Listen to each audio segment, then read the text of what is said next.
You think you know how a story ends. Man meets woman. Good versus evil.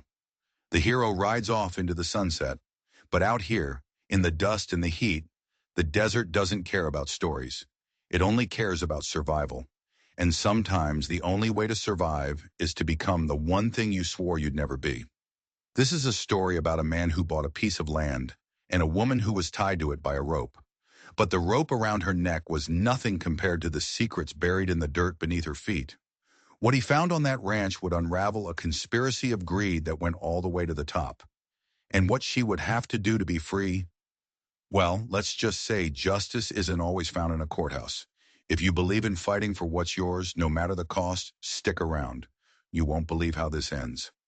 The sun was a cruel, molten coin pressed into the jagged rim of the New Mexico horizon. Heat rolled off the hard-pan earth in shimmering waves, and every breath tasted of dust and desperation. Nietzsche Ten Bears kept his chestnut gelding at a steady walk, the saddle creaking a slow, tired rhythm. He could feel the animal's muscles work beneath him, steady and sure, each step carrying them closer to what he prayed would be a quieter life.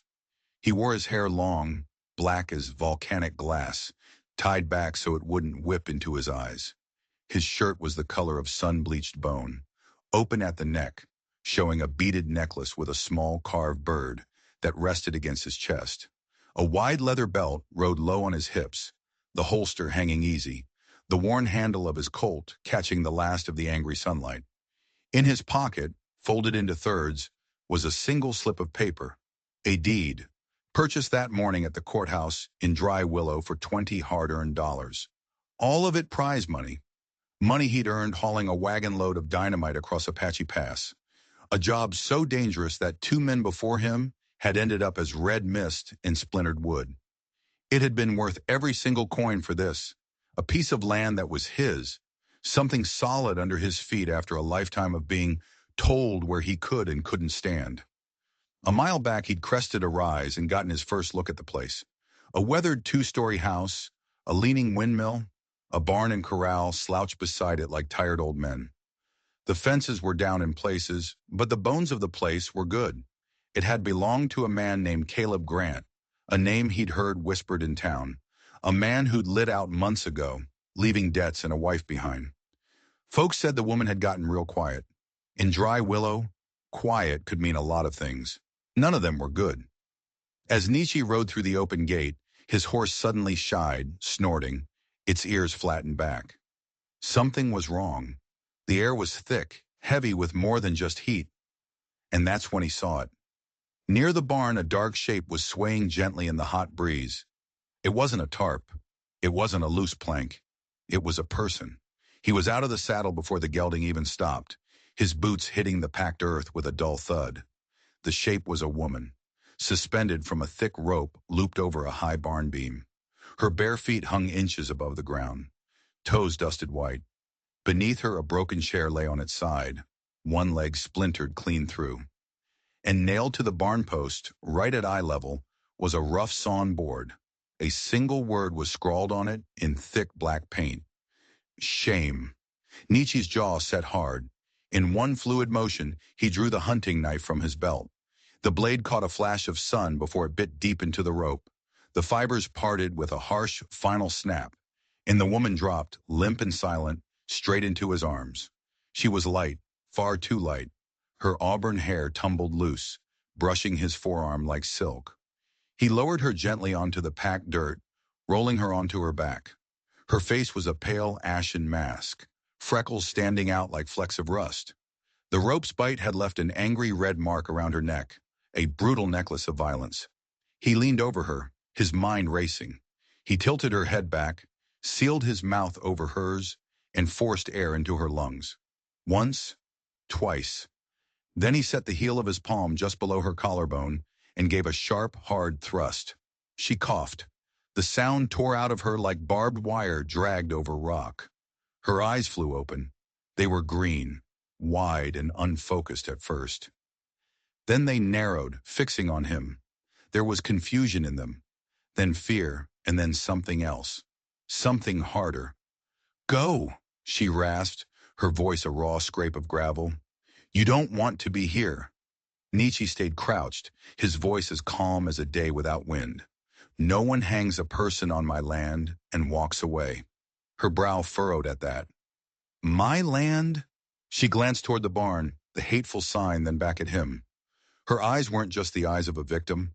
They were the eyes of a woman keeping a terrible secret. You shouldn't have done that, she whispered, and a shiver ran through her that had nothing to do with the evening chill. He offered her a hand up. She hesitated, then took it. Her grip was calloused, surprisingly strong. Once on her feet, she swayed and he steadied her. You, Evelyn Grant? He asked. Her lips tightened into a thin, bitter line. Used to be. Not anymore, he said, nodding toward the house. She let out a short, hollow laugh. Not since Caleb sold it out from under me. Sold everything. Stock, tools, even the bed. Took off with another woman. Her voice caught, just for a second. Left me nothing but this. He didn't need to ask what she meant. He could see it in the way she stood, straight and defiant, even after being pulled from a rope. He could see it in the revolver holstered on her hip, a belt that had seen years of hard use. This was not a woman who gave up easily, which made him wonder. Why the rope? Why the chair? Why today? Inside, he said, his voice gentle but firm. You need water. She followed without protest. The house was dim, the air stale with disuse. He fetched his canteen and set it on the table. She drank slowly, her hands trembling just slightly. Why here? He asked, his voice low. Why that way? She stared into the canteen's mouth, her green eyes dark and haunted.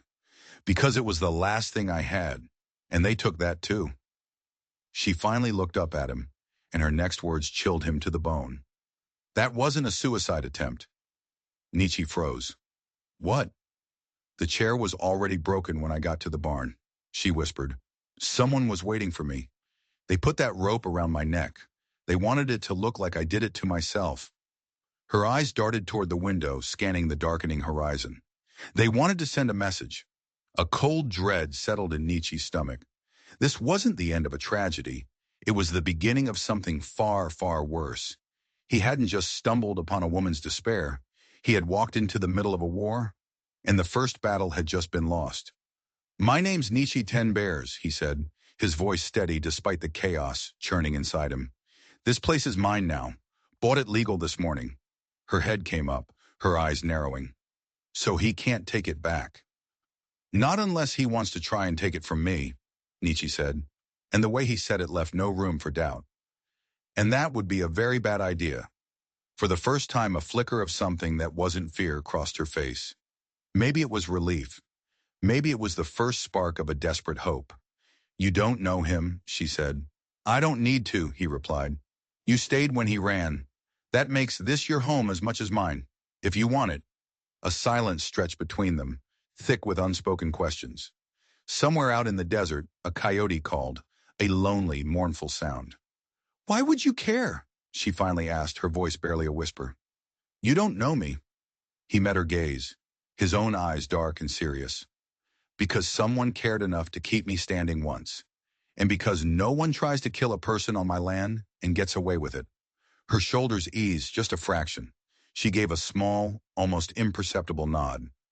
All right, Nietzsche Ten Bears, I'll stay. For now. Good, he said. We'll start with fixing that gate. It won't keep much out. He moved to the door and glanced back at the barn. The cut rope still swung from the beam, a pendulum marking a moment that had changed everything. The shame board tapped against the post, a hollow, mocking sound. He'd take the rope down. But the sign? He'd leave that up for now. Let whoever put it there see it and know they had failed. Behind him, Evelyn stepped to the window, her auburn hair catching the last blaze of sun. Her eyes were fixed on the long stretch of land beyond. Nietzsche followed her gaze. The desert shimmered, holding its breath. Somewhere out there, trouble was watching. It was waiting, and it was already on its way back. Night fell fast, sinking the land into a pool of indigo and long, deep shadows. Nietzsche lit an oil lamp, the small flame pushing back the darkness just enough to reveal the cracks in the walls and the warped boards of the floor. Evelyn sat across from him, her hands wrapped around a chipped mug of coffee he'd made from his own supplies. She hadn't said much, her green eyes tracking the lamplight as if expecting it to vanish at any second. You talk like you're staying a while, she said, her voice low. I am, he said simply. $20 says I am. That pulled a short, rough laugh out of her. It was the first real sound she'd made that wasn't born of fear or pain. Why here, Nietzsche? You could have bought land closer to town. Better water, better fences. He leaned back, his eyes steady on hers. Because this land was cheap and far from people. I've had enough of people telling me where I can and can't stand. Out here, it's just the wind and the earth and what you can build with your own two hands. Her gaze dropped to the table. Then you and I have that in common. A loose shutter banged against the wall, and Nietzsche stood to latch it. When he turned back, he saw her hand drift to her neck, her fingertips lightly brushing the rope bruise, before she quickly pulled her hand away. These men, he said, getting straight to the point. The ones who did this. Is it Caleb? She shook her head. Caleb is a coward and a cheat, but he's not this. This is something else. This is about what he left behind. She hesitated, chewing on her lower lip. There's something you need to know about this ranch, Nietzsche. There's a reason he sold it so cheap and ran so fast. Before she could explain, a flicker of movement outside the window caught Nietzsche's eye. He moved to the glass, peering out into the inky blackness. At first, there was nothing, just the vast, empty desert night. And then he saw it. On the distant ridgeline, a single point of light appeared, a lantern. It bobbed gently, then paused. It swung left, then right, then winked out. A signal. They're here, Evelyn whispered from behind him, her voice tight with terror. They're watching us. Nietzsche's hand went to the Colt on his hip. He scanned the darkness, his senses on high alert. The signal wasn't random. It was a question, and it demanded an answer. Then a new, terrifying thought struck him. The signal wasn't for them. How could it be? No one knew he was here. Evelyn was supposed to be dead. The signal wasn't meant for the people inside the house. It was a signal from someone inside the house. He turned slowly, his eyes locking on Evelyn. Her face was pale in the lamplight, her eyes wide with a fear that looked practiced. Was it possible? Was this woman, this victim he had just saved, part of the very danger that now surrounded them? Was she the trap? The desert wind howled outside, and for the first time since he'd arrived, Nietzsche felt a cold spike of uncertainty. He owned the deed to this land, but he was beginning to suspect he had no idea what he'd truly bought. The tension in the small room was so thick you could cut it with a knife. Nietzsche didn't draw his weapon, but his hand never strayed far from the handle of his Colt. He watched Evelyn, really watched her, looking for any sign of deception. Her fear seemed real enough, but fear could be a powerful tool. Who were they signaling? He asked, his voice low and dangerous. Tears welled in her eyes, but she fought them back. Not me, she choked out. I swear. I don't know who that is, but I know what they want. She took a deep, shuddering breath. It's why Caleb ran. It's why they tried to kill me. She stood up and walked to the cold fireplace. Reaching deep inside the chimney, her fingers found a loose brick. She pulled it free. Behind it was a small, dark cavity. She reached inside and pulled out a small, leather-bound journal. Caleb wasn't just a bad husband, she said, her voice trembling as she placed the journal on the table. He was a thief. 6 months ago, he and his gang robbed a stagecoach carrying a Union Army payroll. It was thousands of dollars in gold coin. Nietzsche's eyes widened. That kind of money could get a lot of people killed. They brought it here, she continued, her gaze distant. They were supposed to split it. But Caleb, he got greedy. He took it all and ran, leaving his men with nothing. He left me to face them. Nietzsche looked from the journal to her face. So the gang thinks you know where he hid it? She nodded, a single tear tracing a path through the dust on her cheek. They've been terrorizing me for months, tearing the place apart, trying to make me talk.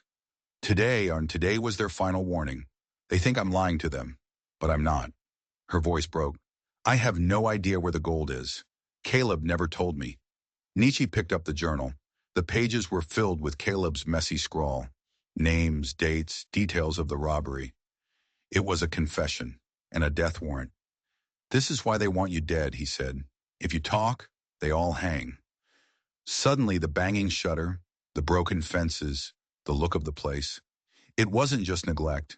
It was the result of a frantic, violent search. "We have to get out of here," Evelyn said, her voice pleading. "We can take this to the law in Santa Fe." Nietzsche shook his head, his gaze fixed on the dark window. "We'd never make it. They're out there now, watching, waiting for us to lead them to it." He looked at her, his expression grim. "There is only one way out of this. We have to find that gold before they do." A new kind of determination hardened Evelyn's face. The victim was gone, replaced by a survivor. "The barn," she said. "They searched the house a dozen times, but they barely touched the barn after the first week. Caleb spent a lot of time out there before he left. He was always fixing a loose floorboard under the hayloft. It was a long shot, but it was the only shot they had. Armed with the lantern, they slipped out the back door, moving through the shadows like ghosts. The night was eerily quiet now. Too quiet. The barn loomed before them, a place of death and secrets. Inside, the air was thick with the smell of old hay and fear. Nietzsche held the lantern high while Evelyn pointed to a section of the floor beneath the loft. "There," she whispered. The boards looked normal, but one of them was slightly askew. Using his knife, Nietzsche pried it up. Beneath it was a hollowed-out space, and inside that space was a heavy, iron-strapped box. For a moment, they just stared at it, their hearts pounding. This was it. The payroll, the source of all this death and misery. Nietzsche reached down to lift it, but as his fingers brushed the cold metal, a floorboard creaked high above them. He froze.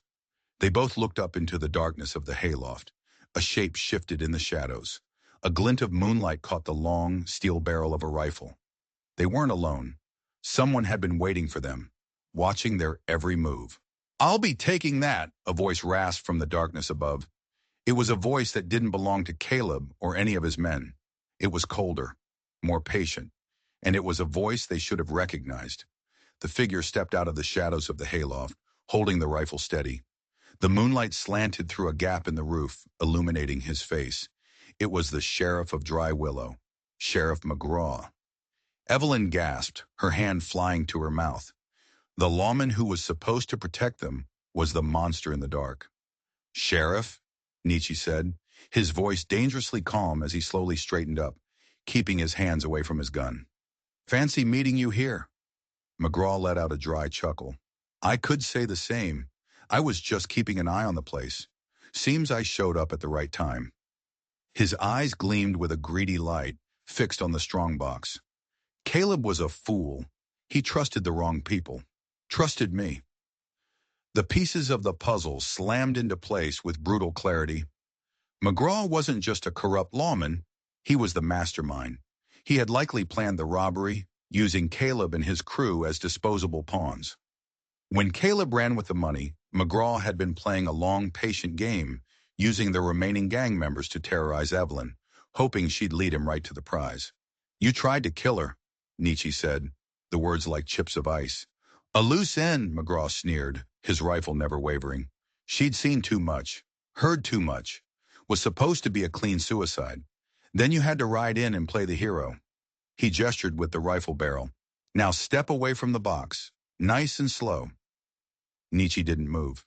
He was calculating, his mind racing faster than a striking snake. There was only one door. McGraw was between them and it. The hayloft was at least a 15-foot drop. No way out. "There's no need for anyone else to get hurt," McGraw said, his voice losing its patience.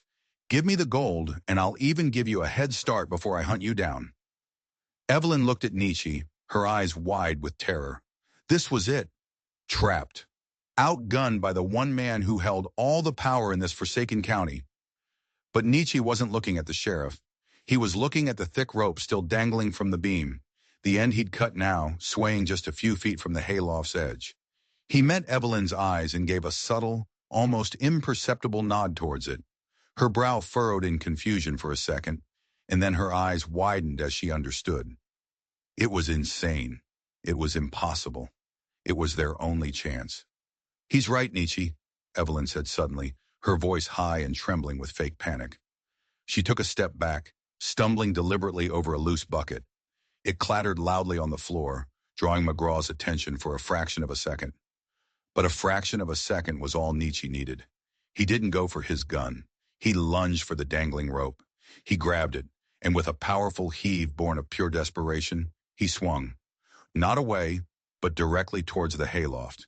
He used the rope like a pendulum, his boots kicking off the side of a stall, propelling him upwards. He crashed into the hayloft right at McGraw's feet. The sheriff, caught completely by surprise, stumbled back, his rifle firing wildly into the roof.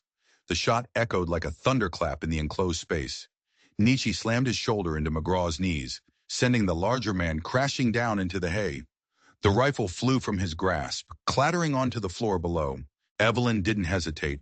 She dove for the rifle as McGraw and Nietzsche wrestled in the hay above, their grunts and curses echoing in the sudden, violent chaos. She scooped it up, the wooden stock still warm.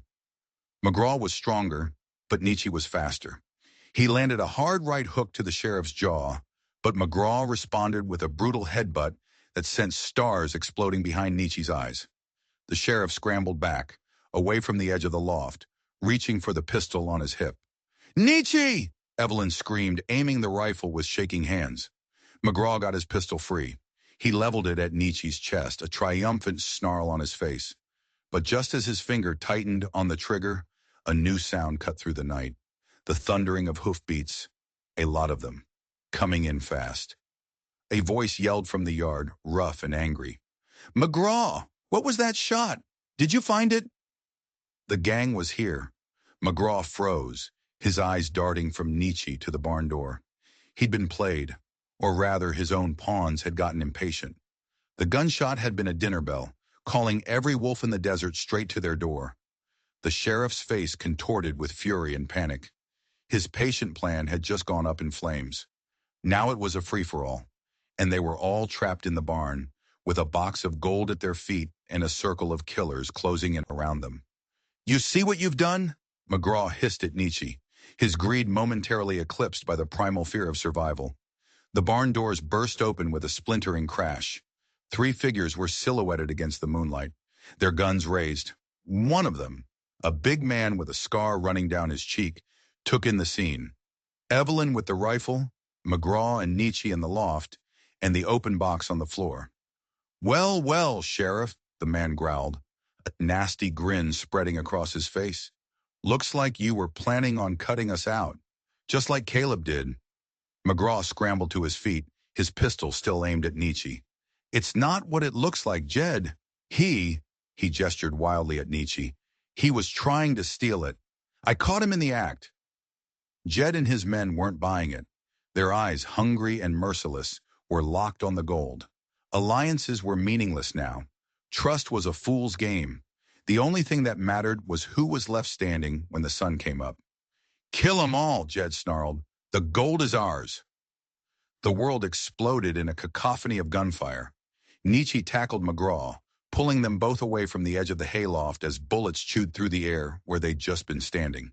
Splinters rained down on Evelyn as she dropped behind a watering trough, the sheriff's rifle clutched in her hands. She fired back, the kick of the big gun jarring her shoulder, but her shot went wide. One of the gang members started climbing the ladder to the loft, a long, wicked-looking knife clenched in his teeth. "We have to get out of here," Evelyn screamed over the roar of the guns. Nietzsche knew she was right. They were caught in a deadly crossfire. McGraw was a liability, and the gang wanted them all dead. He shoved the sheriff hard, sending him stumbling back, and then did the last thing anyone expected. He ran to the back of the hayloft and with a powerful kick, shattered the weathered planks of the barn wall. A new exit. "Go!" he yelled to Evelyn. "Get to the house! Bar the door!" He didn't wait for an answer. He took a running leap and crashed through the splintered opening, landing hard in the soft dirt of the corral outside. He rolled to his feet, his Colt already in his hand, and laid down covering fire towards the barn door. Evelyn didn't need to be told twice. She scrambled out from behind the trough and sprinted for the house, her feet flying over the ground. Inside the barn, the chaos intensified. McGraw, seeing his authority and his plan dissolving into bloody anarchy, started firing his pistol wildly at Jed's men. Jed, furious at being cheated twice, focused all his rage on the sheriff. The two forces that had been terrorizing the ranch were now tearing each other apart. Nietzsche and Evelyn made it to the porch, slamming and barring the heavy wooden door just as a bullet splintered the frame next to her head. They raced through the darkened house, checking the windows, their breath coming in ragged gasps. The sounds of the gunfight in the barn were a raging storm just 100 yards away. "What do we do?" Evelyn asked, reloading the rifle with trembling fingers. Nietzsche peered through a crack in the shutters. The gun flashes lit up the night, a deadly fireworks display. "We wait." "For what?" "For the wolves to thin the herd," he said grimly. The battle in the barn was brutal and short. When the gunfire finally sputtered and died, a heavy, ringing silence fell over the ranch. It was a silence filled with the metallic scent of blood and gunpowder. After a long, tense minute, a single figure staggered out of the barn. It was Jed, the scar-faced leader. He was clutching his side, blood seeping through his fingers, but he was alive, and he was carrying the strongbox. He limped towards the gate, his remaining 2 men emerging behind him, both looking battered but alive. They had won. The sheriff was gone, presumed dead. The gold was theirs. They were home free. Nietzsche raised his rifle, sighting down the barrel on Jed's back. He could end it right here. One shot. But before he could squeeze the trigger, Evelyn put a hand on his arm. "No," she whispered. "Not like this. Let them go." He looked at her, his eyes questioning. She had every reason to want those men dead. "Killing them won't undo what they did," she said, her voice quiet but firm. "It will just make us like them. Let the desert have them." He hesitated, then slowly lowered the rifle. She was right. They watched as the 3 outlaws mounted their horses and rode off into the darkness, carrying their bloody prize with them. The immediate threat was gone. They had survived. A wave of exhaustion washed over them. They sank down to the floor, the adrenaline leaving them shaky and weak. They were alive, battered, terrified, but alive. It was over, or so they thought. As the sound of the gang's horses faded into the distance, Nietzsche felt a strange sense of unease. It was too easy. Jed and his men were brutal, but they weren't stupid. Why would they leave witnesses behind? Why not burn the house to the ground to make sure no one could talk? Unless they weren't the only ones left. Nietzsche stood up and moved silently to the back window, the one that looked out over the old boarded-over well. The yard was cast in silver by the high moon. Everything was still. And then he saw him. A figure emerged from the deep shadows of the lone cottonwood tree near the well. He moved with a limp, clutching a pistol in his hand. It was Sheriff McGraw. He hadn't died in the barn. He'd played dead or slipped out, waiting for the gang to leave. He wasn't limping toward the gate to chase them. He was limping toward the house. He knew they were alive, and he was coming to finish the job. But that wasn't the most shocking part. As McGraw drew closer, his face became clear in the moonlight. His expression wasn't one of rage or vengeance. It was one of cold, calculating purpose. And he wasn't alone. Another figure detached itself from the shadows to join him. A slighter man, who moved with a familiar, swaggering gait. A man Evelyn had said was a coward. A man who was supposed to be long gone. It was Caleb Grant. Evelyn saw him at the same moment. A strangled gasp escaped her lips. "No," she whispered. "It can't be." Caleb wasn't a victim of McGraw's scheme. He hadn't run in fear. It had all been an elaborate, twisted act. He and the sheriff had been in it together from the very beginning. They had used the gang as a violent search party, and now that the gang had found the gold and cleared the board, Caleb and McGraw were here to eliminate the last 2 loose ends, Nietzsche and Evelyn, before riding after Jed to claim their prize. It was a betrayal so deep it stole the breath from her lungs. The man she'd married, the man who had abandoned her, had actually been plotting her death all along. The shame sign wasn't for her. It was part of the theater, a prop in their sick play. "He never left," Evelyn breathed, the realization dawning with horrific clarity. "He's been out there this whole time, watching." Nietzsche's jaw was set like granite. Every instinct he had was screaming. They had been outmaneuvered at every turn. They hadn't survived a random attack. They had survived a carefully orchestrated purge, and the final act was about to begin.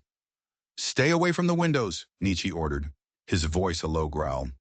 He pulled her back from the glass just as a bullet smashed through it, showering the floor with glittering shards. McGraw and Caleb weren't testing them. They weren't making threats. They were executing them. "There's a root cellar under the floorboard," Evelyn said, her mind racing. "In the pantry. It's small, but it's lined with stone." It was their only chance.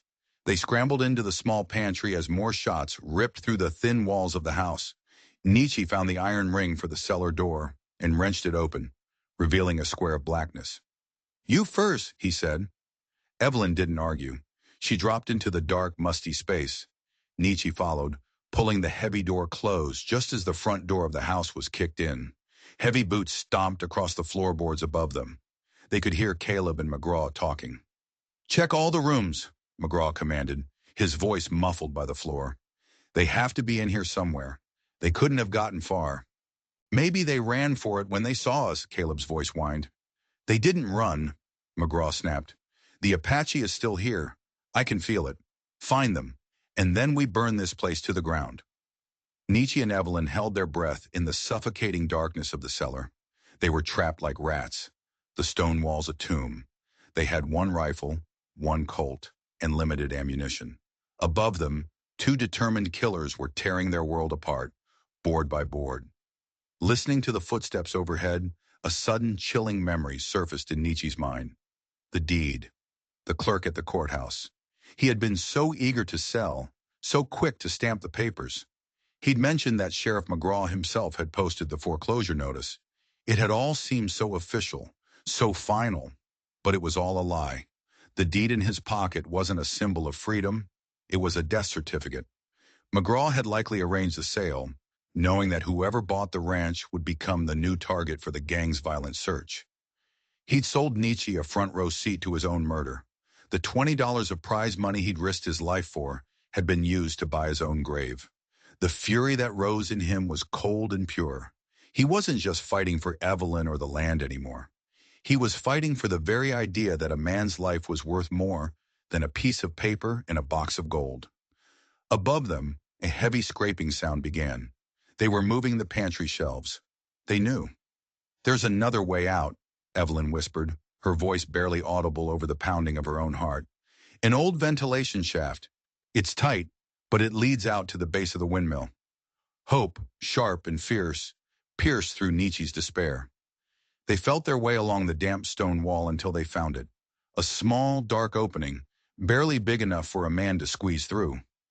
Dirt and cobwebs cascaded down as Nietzsche pulled at the rotted wooden grate covering it. Just then, the cellar door above them creaked open. A lantern's light flooded the space. "Well, look what we have here," Caleb's voice sneered from above. Nietzsche didn't hesitate. He shoved Evelyn toward the shaft. "Go, now!" He turned and fired his Colt upwards, not aiming to hit, but to force them back from the opening. The shot was deafening in the enclosed space. The lantern crashed to the stone floor, plunging the cellar back into darkness. But now the spreading flames of the spilled oil began to lick at the wooden floor joists above. The house was on fire. While Caleb and McGraw scrambled back from the flames, Nietzsche dove for the shaft. He squeezed through the narrow opening, the rough-hewn stone tearing at his shirt, and scrambled out into the cool night air at the base of the windmill. Evelyn was already there, the rifle in her hands. The house was going up like a tinderbox, flames clawing at the night sky, painting the yard in a hellish orange light. They had escaped the tomb, but now they were out in the open. Silhouetted by the fire. Perfect targets. McGraw and Caleb burst out the back door, their faces demonic in the firelight, their guns barking. Bullets whizzed past them, thudding into the wooden legs of the windmill. "Split up!" Nietzsche yelled, firing back as they ran. He sprinted for the cover of the corral fence while Evelyn raced for the dark shadow of the barn. This was the endgame. No more secrets. No more hiding. Just 4 people in a yard lit by a burning pyre, with only one side walking away. Nietzsche ducked behind the solid corner post of the corral as a bullet splintered the rail next to his head. He could see Caleb moving to flank him, trying to get a clear shot. Across the yard, Evelyn had made it to the barn and was firing the rifle from the cover of the doorway. McGraw, the bigger threat, was advancing steadily, using the watering trough for cover, his shots methodical and deadly. He was a hunter, and they were his prey. But Nietzsche wasn't prey. And this wasn't just any piece of land. A memory, sharp and vivid, flashed in his mind. His grandfather telling him stories by a fire, stories of this very place, of the stream that ran through the north pasture, the flat-topped mesa in the distance, and the old cottonwood by the well. His grandfather had called it the heart of their land. He said its roots ran so deep they held the world together. This was his land, by blood if not by law, and he would not be driven from it.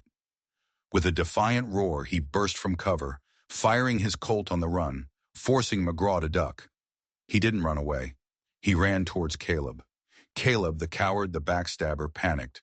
He turned to fire, but he was clumsy, his movements jerky with fear. Nietzsche closed the distance in 3 long strides. He wasn't fighting like a gunman anymore. He was fighting like an Apache. He slammed into Caleb, and the 2 men went down in a tangle of limbs. Caleb's pistol flew from his hand. Nietzsche's knife was in his. The firelight glinted off the steel as he pressed the blade to Caleb's throat. "It's over, Caleb," Nietzsche snarled, his face inches from the terrified man's. Across the yard, McGraw saw his partner fall. He roared in frustration and stood up from behind the trough, raising his pistol to take aim at Nietzsche's exposed back. "Nietzsche!" Evelyn screamed. She fired the rifle. The shot cracked through the night, clean and true. McGraw staggered, a look of pure shock on his face. He looked down at the dark, spreading stain on his chest. He tried to raise his pistol, but his strength failed him. He collapsed into the dirt, his reign of terror finally over. Nietzsche looked up, his knife still at Caleb's throat, and met Evelyn's eyes across the fiery yard. In her face, he saw not a hint of fear or regret. He saw a woman who had just reclaimed her life with a single, deliberate act of justice. The burning house crackled, sending a shower of sparks into the sky. Caleb was trembling beneath him, whimpering. The fight was over, but the story wasn't. Because as the flames climbed higher, they illuminated something that had been hidden by the darkness. Near the base of the old cottonwood tree, another figure was standing. He hadn't been there before. He was tall and broad, dressed in the dusty coat of a U.S. Marshal, and he had his gun trained on all of them. The Marshal walked slowly into the yard, his eyes taking in the scene with a calm, professional detachment. The burning house, the dead sheriff, Nietzsche with a knife to Caleb's throat, Evelyn holding a smoking rifle.